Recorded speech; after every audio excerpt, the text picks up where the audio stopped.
ఓం నమః శివాయ.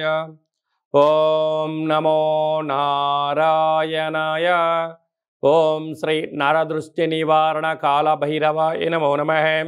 ఓం దాశరథాయ విద్మహే సీతావల్లభాయ ధీమహి తన్నో శ్రీరామచంద్ర ప్రచోదయాతు. హరి ఓం. మా ఛానల్కి స్వాగతం. చూస్తున్న వీక్షకులకు ప్రేక్షకులకు ప్రియ కాళ భైరవ భగవద్బంధులకి స్వాగతం పలుకుతూ మమ్మల్ని ఎంతగానో ఆదరిస్తూ ఉండబడినటువంటి ప్రియ సోదరి మణులు అందరికీ కూడా సనాతన ధర్మ వీక్షకులకు సంరక్షకులకు శ్రీరామనవమి పండగ శుభాకాంక్షలు.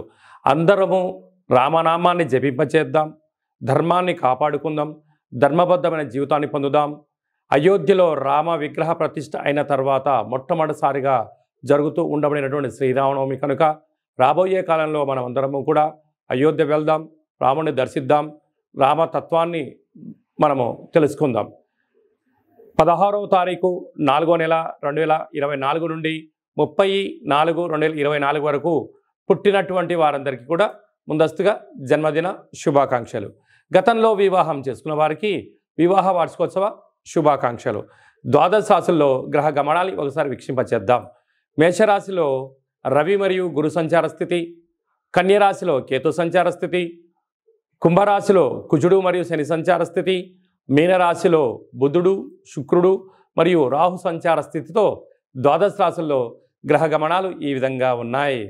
తులారాశి వారు చైత్రమాస పూర్ణిమ సందర్భంగా ఎలాంటి విధులను పాటించాలో ఈ వీడియోలో సవివరంగా సంపూర్ణంగా తెలుసుకుందాం. తులారాశిలో ఏ నక్షత్రాలు వస్తాయనగా చిత్తా నక్షత్రంలోని 3వ పాదం 4వ పాదం, స్వాతి నక్షత్రంలోని 4 పాదాలు, విశాఖ నక్షత్రంలోని 1, 2, 3 పాదం కలిపితే తులారాశి. చాలామందికి పుట్టినటువంటి కాల సమయంలో డేటా బర్త్లో లేనటువంటి కారణం వలన పేరు యొక్క మొదటి అక్షరాన్ని అనుసరిస్తూ ఆ రాశిని తెలుసుకునే ప్రయత్నం చేద్దాం. రా, రి, శ్రీ, రు, రే, రో, తా, తి, తు, తే అక్షరాల వాడు తులారాశి జాతకులే. తులారాశి యొక్క అధిపతి శుక్రుడు.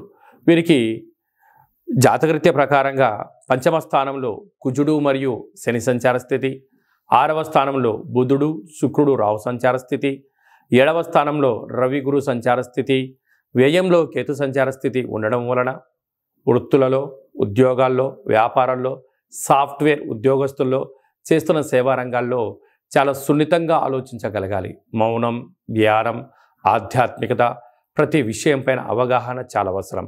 తొందరపాటు నిర్ణయాలకు ఇది సరైన సమయం కాదు అని చెప్పి గమనించాలి. మీ జన్మ నక్షత్రం రోజున అష్టమి పూర్ణిమ తిథుల యందున దూర వాయు జల ప్రయాణాలు పెట్టుకోకపోవడం ఉత్తమోత్తమం.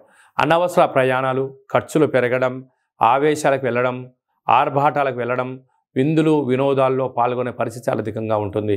ఇలాంటి కాల సమయంలో అధికమైన ఖర్చులు పొంచి ఉన్నాయి కనుక వాటిని మనం నివారించగలగాలి అన్నట్లయితే ఒక తెలుపు రంగు క్లాత్లో నవధాన్యాలను మూటకట్టి ఆవు నీతితో దీపం వెలిగించి దిష్టి తీసి ప్రవహించే నీటిలో వేయడంలో కానీ లేకుంటే తెల్లజిల్లెడ వృక్షం మొదల్లో వేయడం కానీ ఆవుకు ఏర్పాటు చేయడం వలన ఆయువృద్ధి, ధర వృద్ధి కలుగుతుంది.